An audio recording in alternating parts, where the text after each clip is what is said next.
Well, good afternoon, everybody. Today, our presentation. Oh, come on. Why won't it scroll? Aha, okay. These work. Okay, my presentation is titled The Other Ironclads and a Handful of Other Clads. And let's start out by what we all learned at some point, probably in elementary school, about ironclads. The Monitor and the Merrimac, the first two ironclad warships, had a big battle in Hampton Roads, and it was somehow important. That's pretty much what we all know, but it's not exactly true. The Monitor did not fight the Merrimac. They weren't the first two ironclads, both of which we'll talk about in a little bit. In fact, there were over 100 ironclads on both sides during the Civil War, and that's what our presentation is going to focus on today. But let's go back a little bit. Where did ironclads come from? Actually, the first ironclads that we have a pretty good record of were in a war between Japan and Korea in 1592. The Koreans were horribly outshipped and outgunned, but an admiral by the name of Yi Sun-sin came up with the concept of these small boats shown in the foreground on the right called turtle boats, and he built a dozen or so of them. They were very small, very fast, crammed with cannons. They had fire-breathing dragons on the front, and their tops were covered with a thick layer of protective, we'll call it armor. It's a debate as to whether or not it actually had iron or bronze plates on it, but in any case, it was strongly reinforced. And with this small fleet of armored ships, Admiral Yi, in 3 major battles, soundly defeated the Japanese, and to this day is a national hero in Korea. Now, that was, what, 15 years before the first English settlers even got to Jamestown in the New World, so we're kind of barely coming out of the Middle Ages. And meanwhile, in Europe, I'm sorry, I forgot I put this slide in. Whether the turtle ships in fact had iron or not, the idea of reinforcing ships, having some kind of armor to protect their crews certainly goes way back. And in the 250 years after Admiral Yi's battles, in the Western world, in Europe, and in the Western Hemisphere, pretty much everybody's philosophy for naval architecture was to build bigger and bigger wooden ships with more and more guns, and basically him who has the mostest, the firstest, etc., can blow the other guy into toothpicks and wins the battle. And that was the dominant philosophy up until close to the middle of the 19th century. But then, in the 20 years or so before the American Civil War, a whole bunch of new technologies were coming in that were going to very quickly render those big wooden ships obsolete. Steamships had been around for a while, but in 1842, the U.S. Navy actually got their first steam-powered warship, the USS Princeton. The next year, they got their first iron-hulled ships. Iron hulls allowed them to construct ships more quickly. They didn't have to wait for the timbers to be seasoned. They could shape them more easily than they could with wooden timbers. And so that allowed a lot of flexibility in shipbuilding and speed. In 1855, the US Navy adopted the Dahlgren gun. They were typically called soda bottle guns. They have a very fat breech and a thin barrel. The fat breech was so that they could contain a very large explosive force, and they were thus very powerful guns. So all these things are coming into play and changing the way people were looking at what kind of ships were needed to fight a war.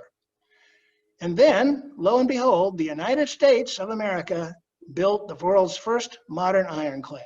Oh yeah, there's a little footnote on that. The small print never quite happened. But in 1841, there were 2 brothers in Hoboken, New Jersey. They proposed to the government to build a revolutionary ironclad warship. In 1842, Congress said, yes, go ahead, construct the Stevens Battery. Funds were appropriated, and by 1844, they were underway building a ship 250 feet long, 4.5 inches of armor, and it was going to go 18 knots, and it was to be semi-submersible. That is, they could, when they went into battle, they could take on water and lower the ship so that much less of it was available as a target.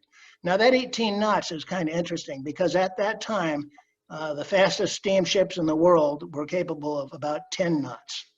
It wasn't, in fact, until 1869, I think, that a ship that could beat 18 knots or come close to it, which was actually a sailing ship, the Cutty Sark, was built. And not until 1885, 40 years later, a transatlantic steamship was actually able to make the crossing at 18 knots. So that was very ambitious. But after a couple of years, they ran out of money. The Navy lost interest, and it lay fallow for a few years. It was resurrected in 1854, but by then, changes in technology dictated something even bigger. This is going to be a 422-foot ship, much larger than anything that the Navy had at the time. 6 3/4 inches of armor. It was going to have 8 engines and go 20 knots. Very ambitious, and again, within a couple of years, they ran out of money and it never got finished. Meanwhile, across the pond, as it says, in Europe, in 1855, Emperor Napoleon III of France decided that what he needed was some ironclad warships in order that he could overpower the great wooden walls of the British Navy. And the British weren't about to let that happen, so they responded with their own ironclad building program. La Gloire, the French first ironclad, was commissioned in 1860, and the next year the British commissioned their first 2, HMS Warrior and Black Prince. Doesn't take much to look at this picture and see that the Warrior below was a much more impressive ship than the French ironclad. Faster, sturdier, much more seaworthy, carried more guns. And in fact, it was a very well-built ship. It still exists today. This is HMS Warrior, the oldest ironclad ship in the world, still afloat in Portsmouth, England, at the historic dockyard. It's a fantastic place, and anybody who's interested in such things definitely needs to have that on their bucket list. So, right about the time of the beginning of the Civil War, oops, typo, don't read that, seagoing ironclad ships already in commission. As of April of 1861, British had 2 commissioned, 15 more under construction. France had 1, 6 more under construction. Austria-Hungary was building 2, and several other European nations were actively planning their own. So obviously the Europeans had figured out that ironclads were the future well before the ironclads had their battle in Hampton Roads in 1862. So, April of 1861, Virginia, one of the last states in the South to secede from the Union, and all of a sudden the capital of the United States of America was a stone's throw from enemy territory, and people realized we have a serious problem on our hands. The United States announced a naval blockade of the South, which became known as the Anaconda Plan. You see the picture which shows a snake strangling the Confederacy, but basically it involved on the coast of the East Coast and on the Gulf Coast, blockading all the Confederate ports. They announced that these ports were closed. They stationed warships outside them, and that effectively discouraged foreign powers from bringing in reinforcement to the South. It meant basically if a foreign warship were to approach one of those US warships and take aggressive action, they would be declaring war against the United States. So from that point of view, it was a fairly effective tactic. The South, in order to get assistance from overseas, which they badly needed because most of the industrial capacity in the United States was in the North, had to find a way to break through the blockade. But they had no Navy, so what are we going to do as Southerners? Well, first plan was, let's buy an ironclad from England or France. If we have one ironclad, we can pretty much run through the entire United States wooden Navy. Well, if you think about it, that was sort of equivalent to a Basque separatist coming and trying to buy a nuclear aircraft carrier from the United States.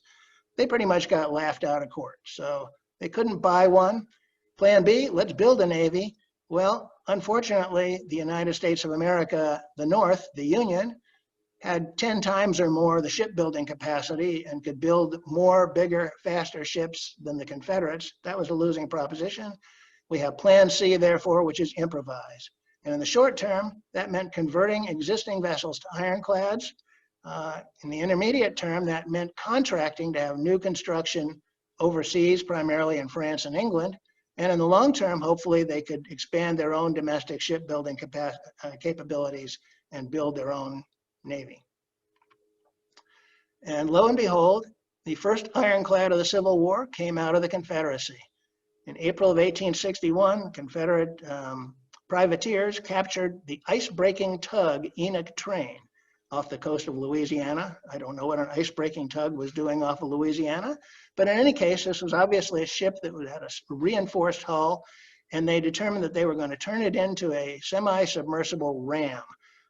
Building you can see the diagram on the lower right. The plan was to put a iron-plated ram on front of the reinforced bow of this ship, and it also had a single gun that could kind of pop out above the waterline. The rounded top would pretty much protect it from anything, and it got quickly labeled a Hellish Machine. It was converted into a privateer, Manassas, which the Confederate Navy very quickly took under their power, and the Manassas proved worthy of its title as a Hellish Machine. In two separate engagements, they seriously damaged 3 U.S. Navy ships, but ultimately they ran aground and were seriously damaged by gunfire until the ship finally blew up. But it was a formidable ship and the first ironclad to show up in the Civil War. The first ironclads in the North were in fact built for the United States Army, of all things. In 1861, they were called the city-class gunboats, named after cities on the Mississippi River system, also called poop turtles, after the Navy officer who designed them for the Army. And these were 175 feet long, quite wide so that the weight could be distributed and keep the draft down. They actually had 3 hulls. They were trimarans. They had 2 engines, and they had a paddle wheel that was in the rear between the 2 outboard hulls. Had a sloped casemate, which casemate meant basically a fort. 2.5 inches of armor. They carried 13 guns. These were pretty powerful ships. And they were in fact engaged in significant operations in January and February of 1862, well before the Battle of Hampton Roads. And in October of 1862, whoops, I lost something there. They were actually taken finally into the U.S. Navy, and they provided valuable service throughout the war on the Mississippi River system. But they did have some serious design flaws. The underwater hulls were weak. They had little armor in the rear. And as a result, during the war, of the 7 city-class ships, ironclads that were built, 2 were sunk by ramming and 2 were sunk by torpedoes, which was basically floating mines. This is the USS Cairo, one of those that was sunk by a torpedo. It hit a torpedo and sank in 12 minutes. In 1965, the wreck was discovered and raised, and it is now a museum I think it's in Vicksburg. So, other riverine ironclads. This is the steamer new era, which initially was turned into something called a timberclad. I'll discuss that a little bit later, but that basically had thick layers of wood in place of iron armor, but was shortly converted into the ironclad USS Essex, which was a pretty good ship also. Other river ironclads, you can see that there was all kinds of variety among these. USS Chillicothe, USS Choctaw, kind of strange looking monstrosities. In general, these had thinner armor than the later Monitor ironclads and various other ones, but they were very effective against the opposition that was against them in the rivers. This is the USS Benton. It was built by Mr. Eads, who's the same guy who built the city-class gunboats. In fact, he built about 30 ironclads that were used on the Western rivers. And it was converted from submarine number 7, which wasn't actually a submarine. It was a twin-hull boat that was used in salvage operations. It was commissioned in February of 1862. And it had 17 guns, very powerful guns. It had 11-inch Dahlgren guns. It had 100-pounder guns, 50-pounder guns. It was probably the most heavily armed vessel on the Mississippi River and a very efficient vessel. It had, the 2 hulls each had 7 watertight compartments. And Mr. Eads calculated that of those 14 compartments, if 4 of them were penetrated 20 different times, the vessel would still stay afloat. And we even had a fake ironclad. On the upper left, we have the USS Indianola, which was a real ironclad. Unfortunately, it got run aground, forced aground by the Confederates and captured. And when they brought it up to Vicksburg for repairs, Admiral Porter decided he had to do something. He built a dummy ironclad. He took a coal barge, he built it up to look like an ironclad. He put some stacks of barrels with smudge pots to make nice smoky smokestacks. And on a relatively dark night, he sent it drifting down the river toward Vicksburg. This sufficiently scared the Confederates who were repairing the Indianola that they decided that they better destroy it before it was recaptured. So even the ironclads that wasn't an ironclad was a pretty useful ship. Meanwhile, back in the East, opportunity knocks for the Confederates. April 20th of 1861, a couple days after the Confederates seceded, at the Gosport Naval Yard in Portsmouth. This was actually the biggest shipyard in the United States Navy, the most modern at the time. And they all of a sudden found that they were in enemy territory. The commander of the shipyard, who was not a very brave or stalwart soul, made the determination that he needed to abandon the place. Ultimately, he got permission, burned the shipyard, and burned and sank several ships, including the USS Merrimac, which at the time was actually one of the 6 newest ships in the US Navy. It was a steam-powered 3-masted frigate, wooden hull, but it carried about 40 of the most modern guns in the world, which were 9-inch Dahlgren guns. It was burned and sunk. The next day, the Confederates took over the shipyard, and they hired a salvage company from Norfolk to raise the Merrimac. About 7 weeks later, they got it up, brought it into the dry dock, cut off all the burned parts. What was left was the underwater hull and the engines. And this they used as the foundation to build something entirely new and different, which was the Confederate ironclad CSS Virginia. It was the Virginia that fought the Monitor, and not the Merrimac, obviously, because the Merrimac was a 3-masted wooden ship. The Virginia was a totally different creature by the time they put it into action. 10 guns, had 24-inch thick iron casemate with 4 inches of iron armor on it. And it had an iron ram, a 3/4 ton cast iron ram attached to the bow. Well, in the North, they found out about this fairly quickly, and they said, we can't have that.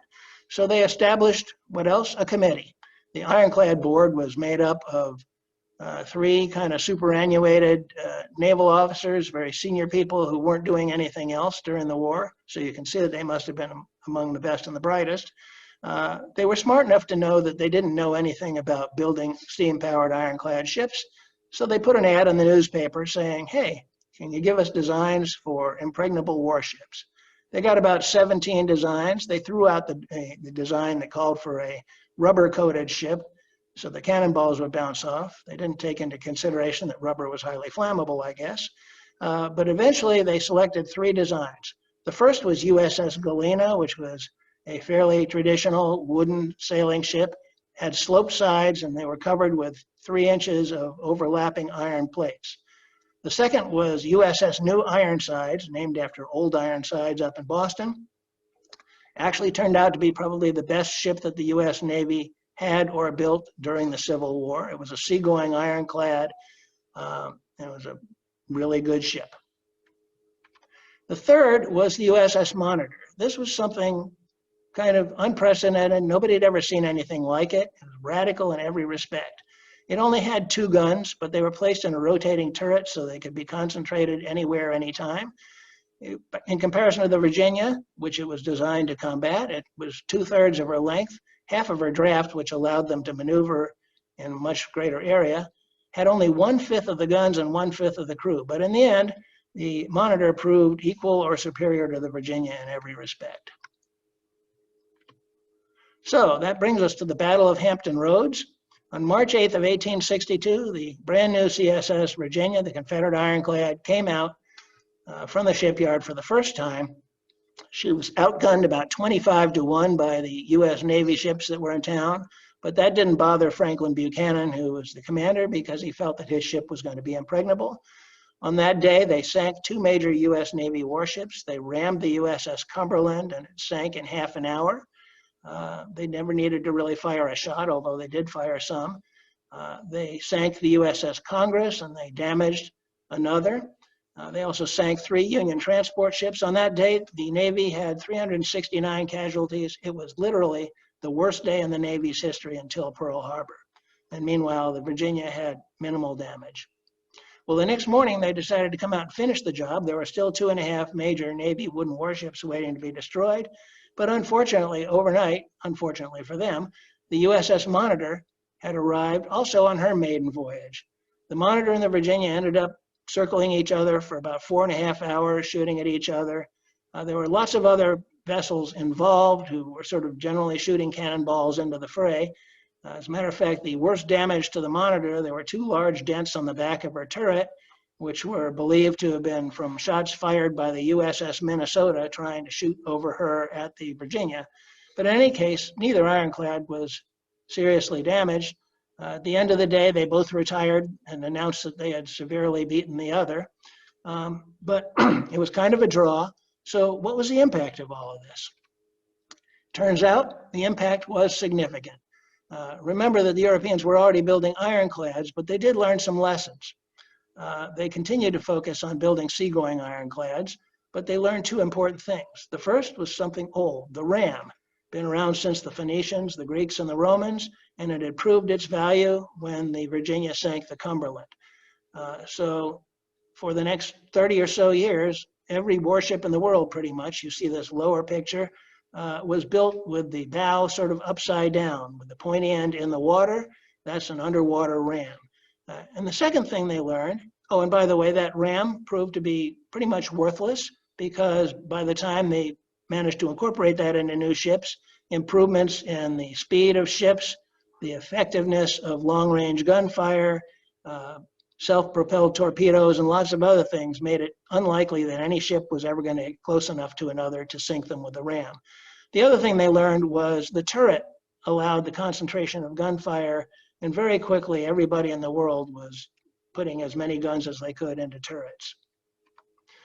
Meanwhile, back at home, what did we learn? Well, in the North, we learned that monitors are good things.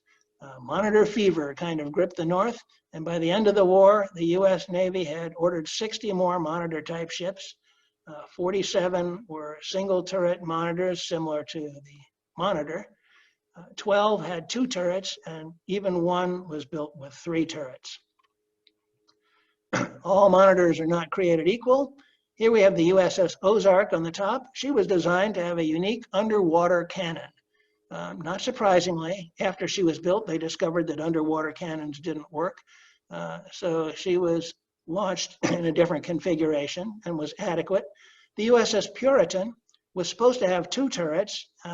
Design change was made to have 1 turret that was going to have 2 20-inch Dahlgren guns.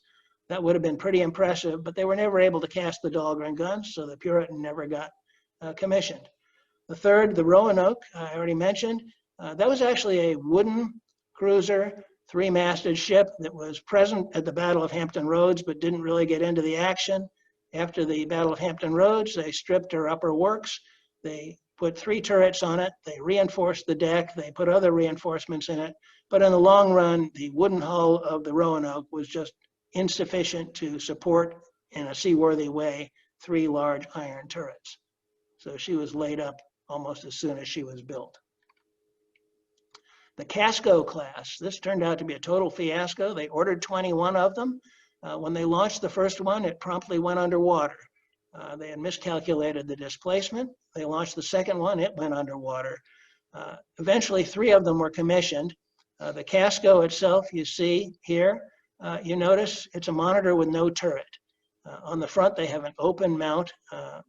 And up on the bow, you see something just sticking out a little bit. That's actually a spar torpedo, a long pole with an explosive at the end.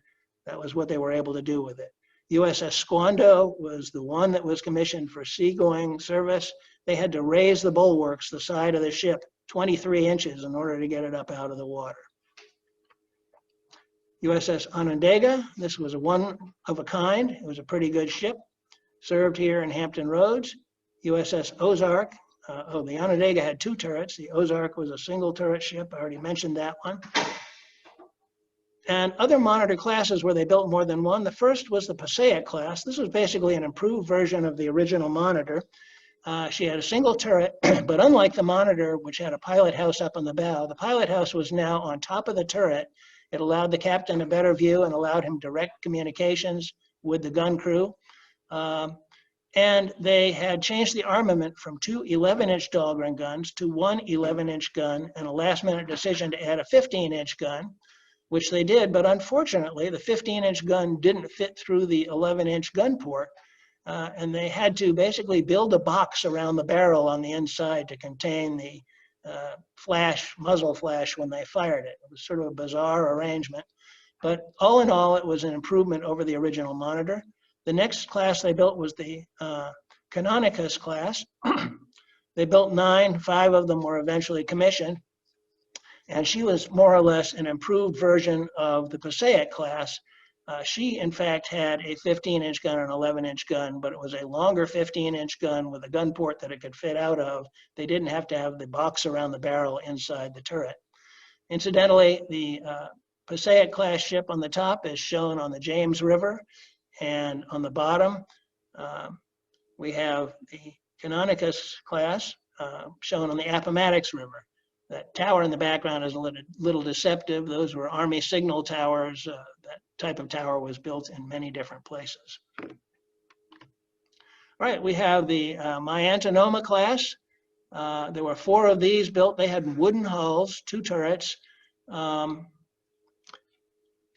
adequate ships. The Kalamazoo class, there were to be 4 of these, but they were never commissioned. They were never completed in time. In a lot of these contracts, it turned out there was a lot of graft and a lot of competition for workers. And so there were quite a few ships that were commissioned or that were ordered during the Civil War that were never commissioned by the end of the war.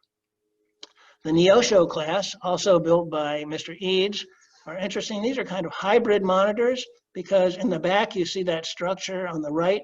That's the structure over the paddle wheel. These are river gunboats with turrets, and you see the kind of high arced deck. They had to raise the deck up because it only had about a 4.5-foot draft. They had to raise the deck up for the sailors below deck to be able to actually stand up. But these proved to be very good, effective gunboats. The USS Dictator, over 300 feet long, a seagoing monitor with twin 15-inch Dahlgren guns, was a pretty good ship. And the USS Puritan, the other seagoing monitor that was built, as I mentioned, never actually got commissioned. And there were some others. The Milwaukee class were pretty good twin-turreted monitors. Here are 2 of those shown in the Battle of Mobile Bay, taking on the Confederate ironclad, which we will talk about in a little bit, Tennessee. The Marietta class was another class that never actually made it into service. And in the South, what are they going to do? Well, they couldn't build turreted ironclads, so they kept on with their plan. Just as the North built more monitors, they basically built more Virginias. They built about 20 of these. This is the CSS Atlanta, which was a very good ironclad. The problem that the Confederates had most was with getting good engines, and they were fortunate in this case. This is built on the hull using the engines of a British-built blockade runner that was able to make it into a southern port but not back out, the Fingal, and it provided the underwater portion of the Atlanta. It was a good ship, but unfortunately, about a year after the Battle of Hampton Roads in the Georgia Sounds, this ran against a brand new Union monitor, which had one of the 15-inch guns in it, Passaic class, and it took about 3 shots from the 15-inch gun to sufficiently disable the Atlanta that they were forced to surrender. It was taken by the U.S. Navy, repaired, and it became the USS Atlanta, which is actually what's shown here. It served on the James River, and on the front you see that pole. That's basically a minesweeping device. It was used to clear torpedoes from the James River. The Tennessee was another excellent ironclad which they built. It unfortunately was involved in the Battle of Mobile Bay. The captain of the Tennessee was Captain Buchanan, who had been the captain of the Virginia. And he had, in the Battle of Mobile Bay, he was severely outnumbered. He had this one ironclad 3 small wooden gunboats. He took on 4 monitors and 15 Union gunboats and inevitably lost the battle. But he basically went at it knowing that he was going to lose because it was the right thing to do. Lower left, we have the Albemarle, built in the Albemarle Sound, and it served in that area for a little over a year, effectively preventing most movements in the Sound by Union vessels. It sank or damaged 3 Union warships. It was finally sunk by Lieutenant Cushing of the Union Navy, who decided that he was able to do this. He took a small steam launch, put a spar torpedo in front of it, sailed up the river late at night, and sank the Albemarle. It was also raised and taken into Union custody, but it was never actually commissioned. Other ironclads, this is a picture of the CSS Fredericksburg at the Battle of Trent's Reach in 1865, just below Richmond. The Fredericksburg, the Richmond, and Virginia were all built on the James River. They were pretty good little ironclads. There were also some kind of bastard rigs, paddle wheel casemates. We see the CSS Nashville and the CSS Baltic. The Baltic, the front casemate was ironclad, and the rear portions of the ship were what is called cottonclad, which we'll get to in just a moment. Meanwhile, back in Hoboken, you remember the Stevens brothers and their fine Stevens battery that never quite got finished. They decided they were going to demonstrate how good their ship was. They took a 110-foot iron canal boat and fitted it with some of the features that were to be in the Stevens battery. They put an armored bulwark on it. They put a gun on it that was retractable. It could be lowered below deck, loaded, raised up, and fired, and lowered again and loaded with the crew out of the line of fire at all times. It also had the means to pump water into the hull and lower it down to provide a very low profile. It was actually a pretty neat ship. They tried to give it to the Navy. The Navy said, heck no. And so they gave it to the U.S. Revenue Cutter Service, the forerunner of the Coast Guard, who very soon thereafter ended up turning it over to the Navy anyway. The Battle of Drury's Bluff. This took place about a little more than 2 months after the Battle of Hampton Roads. A couple months after the Battle of Hampton Roads, the Confederates had to evacuate Norfolk and Portsmouth, and they were forced to destroy the Virginia, and that left really nothing in the way of the U.S. Navy heading up river toward Richmond, which they did on the 15th of May. You can see from the captions below, the ship on the left is the Galena, that second ironclad that was built. Next is the Monitor, 2 wooden gunboats, the Aroostook and the Port Royal, and finally the Naugatuck. Well, they got up to a place called Drury's Bluff, on top of which the Confederates, about 80 feet above the river, had constructed Fort Darling. And the people in Fort Darling were able to fire down on these vessels much more effectively than they could fire up. In the end, the wooden gunboats were forced to withdraw. The Monitor had to fire from a long distance, otherwise she couldn't elevate her guns enough. The Galena went in close and pounded the fort, but unfortunately was in turn rather badly pounded. The Naugatuck might have been the most effective ship there, except that she only had 1 gun and it managed to explode after 12 rounds. So all in all, that wasn't a very successful evolution. But let's look at the fact that not everything that shields is iron. The U.S. Navy built dozens of Tinclads. In fact, they were also iron armored, but the iron on these was only 1/2 inch to 1 inch thick. These were designed for service on the river. There were 70 some of them built. Generally, the lower deck of an existing river steamer was converted to look sort of like a casemate ironclad. And they were covered, as I say, with about 1 inch or less of iron, which was effective against small arms fire, which was the biggest problem they faced on the river systems. It would not have stopped any serious artillery, however. And timberclads. Before they were able to get the Tinclads going, they actually built a handful of timberclads. These were ships that had 10 or 12 inches of heavy timbers on the outside, designed again to deter pretty much small arms fire. Ugly, awkward, but they worked. And in the South, COTTONCLADS. Here we have the CSS Stonewall Jackson, CSS Governor Moore. There were quite a few others.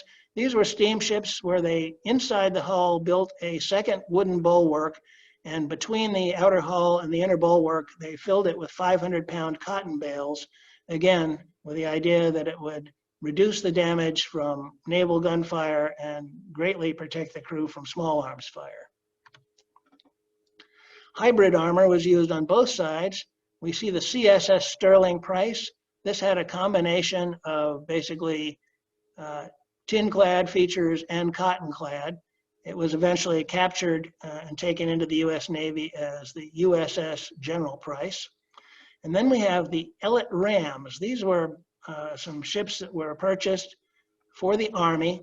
They were small, fast steamships that were designed to sink other ships by ramming. Initially, they didn't have any other guns. Later, they were added. But the bows were reinforced for ramming. And on the left, we see the Switzerland, which had about 1 inch of iron plate on the outside of about 4 inches of oak beams, followed by cotton. They used a little bit of everything. And on the bottom right, we see the Queen of the West, similarly outfitted, ramming and sinking the Confederate ship City of Vicksburg. We even have one sandclad.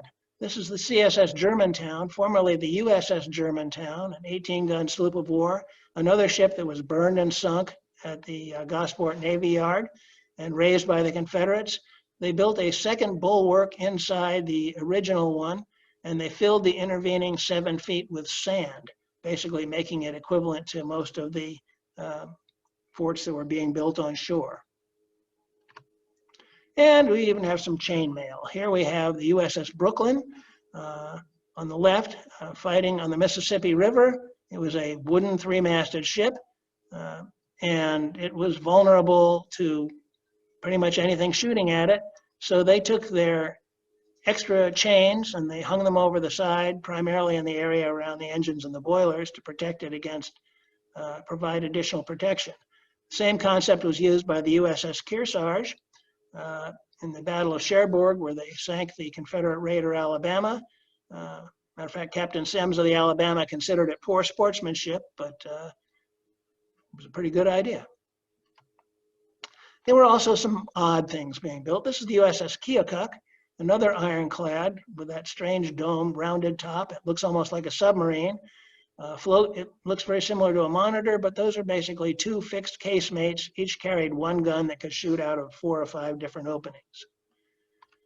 Even odder, this is the USS Spoiten Teufel, which either means spouting devil or sprouting stream, or maybe it means in spite of the devil. There's a lot of dispute, but it's named after an area of New York City named Spoiten Teufel. And it was a heavily armored ironclad, about 5 inches of iron on the hull, 10 inches on the pilot house. It had no gun. What it did have was an underwater spar torpedo. You see on the bottom right, there were doors underwater that could open. You see the long spar, it could be extended. This was an interesting ship. It only saw limited action in 1 instance, and it was decommissioned after the war. Not much was made of that. Perhaps the oddest of all, here we have the USS Dunderberg. This was a massive ironclad. It was laid down in 1862. It was launched in July of 1865. And let me see, I got some notes here. She had the ram you see on the bow. She's 352 feet long. Originally, she was designed to have 2 turrets with 15-inch Dahlgren guns, but as they went on, she was eventually finished with a casemate that was pierced for 22 guns. But a fairly impressive looking thing. You see it was launched in July of 1865, which is after the Civil War was over. The Navy declined to accept it from its builder. The builder then sold it to France. In 1867, it was commissioned in the French Navy as Rochambeau.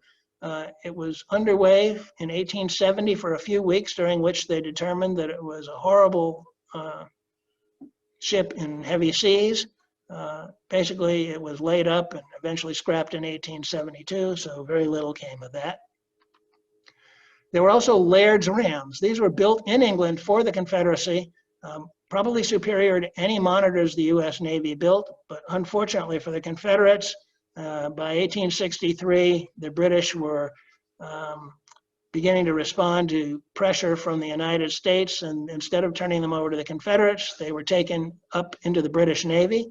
The top, HMS Wyvern, I think was originally to be CSS Mississippi, ended up serving in Hong Kong until 1922. That's quite a long service. Distilling ship sounds kind of interesting. Sadly, they were just making fresh water. Scorpion, again, served quite a long service in Bermuda for the British Navy. A late entry from France, the CSS Stonewall. This did manage to get commissioned. The USS Niagara and Sacramento were sent to intercept it when she came out of port. But when they saw it coming, they decided they weren't going to take it on, so it was let go. It eventually made it to Cuba, where it was when the war ended. The Cubans turned it over to the US government, who in turn sold it to Japan, and it was commissioned as His Imperial Japanese Majesty's ship, Kotetsu. Served in the Japanese Navy until 1888. Again, it was a ship that was probably superior to anything that the US Navy had as far as seagoing ironclads. Others, the Cheops was to be for the Confederates, was also built in France. It was a sister ship of the Stonewall, but they decided they couldn't get it done in time and out safely, so they sold it to recoup their losses to the Prussians, who commissioned it as the Prince Adalbert. And hull number 61 was the name of a ship being built in England, which again, the Confederates realized they weren't going to be able to get out. So they recouped their losses by selling it to Denmark, and it entered the Danish Navy as Denmark. But you can see that the Confederates were close to getting some powerful ironclads from overseas.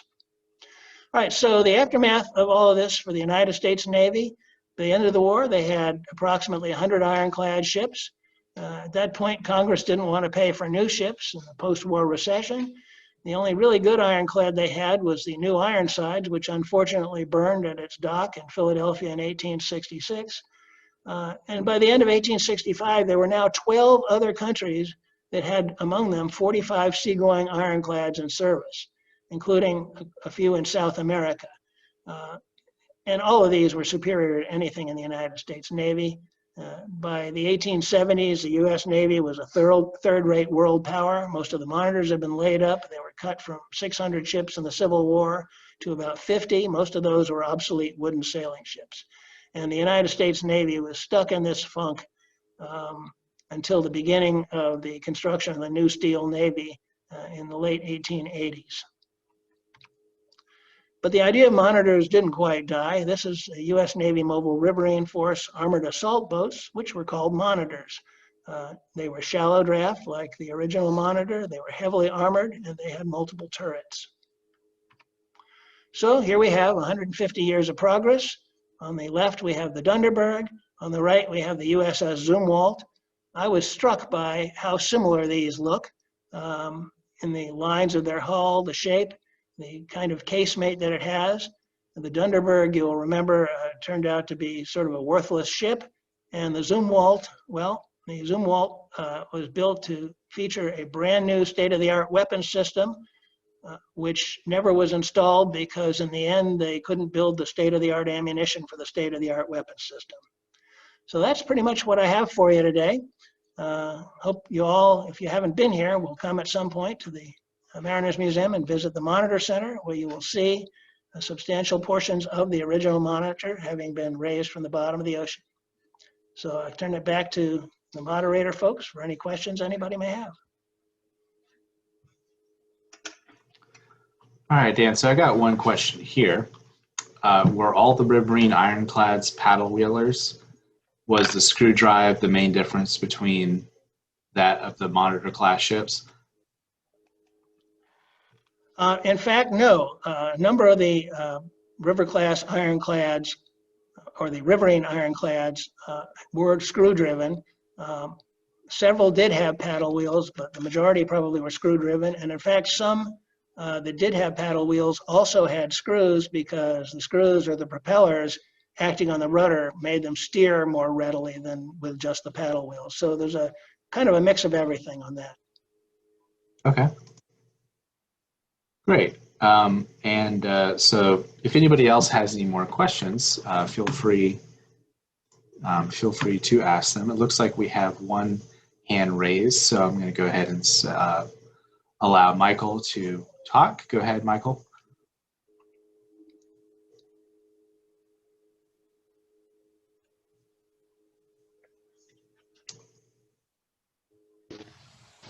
Can you hear me?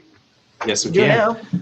Any thoughts on the two ironclads, broadside ironclads that were built for Italy and why they weren't taken over and taken into the U.S. Navy during the Civil War? Built for Italy in the U.S.? Yes. Yeah, I'm aware of those, but there was no basis to do that because there was no hostility between the United States and Italy, as opposed to the situation of the Confederate ironclads that were built in Britain, and Britain was kind of on the wall between the U.S. and the Confederates. Didn't want to be taking basically, anything that would violate their neutrality. But the Italian ironclads built in the United States didn't violate anybody's neutrality. It was a legal contract. The Navy really had no basis on which they could have seized those without, in fact, committing an international conflict themselves. Okay. Great. All right, let's see here. Next one, we've got another question here. Ron Lewis, go ahead. Go ahead and unmute yourself. Muted here. Okay. Am I? Hi, Ron Lewis. You sound familiar. Oh, I wondered about that, Dan. I have a question that's almost a trivia type thing. The term USS was not standardized on Navy ships until early 20th century, I think 1907. We continue to refer to the Confederate ships as CSS and the United States ships as USS. Was this in common use, although it had not been standardized at the time, or are we just retro applying the USS letters? I can't give you a definitive answer to that, but it seems like every place I have gone, I'm finding USS, including in the Dictionary of American Naval Fighting Ships. So whether they are applying it retroactively, I don't know. Thank you. All right, great. And if anybody else has any questions, please go ahead and type them into the Q&A box or raise your hand. So we'll just give people a moment here. Looks like that's about it.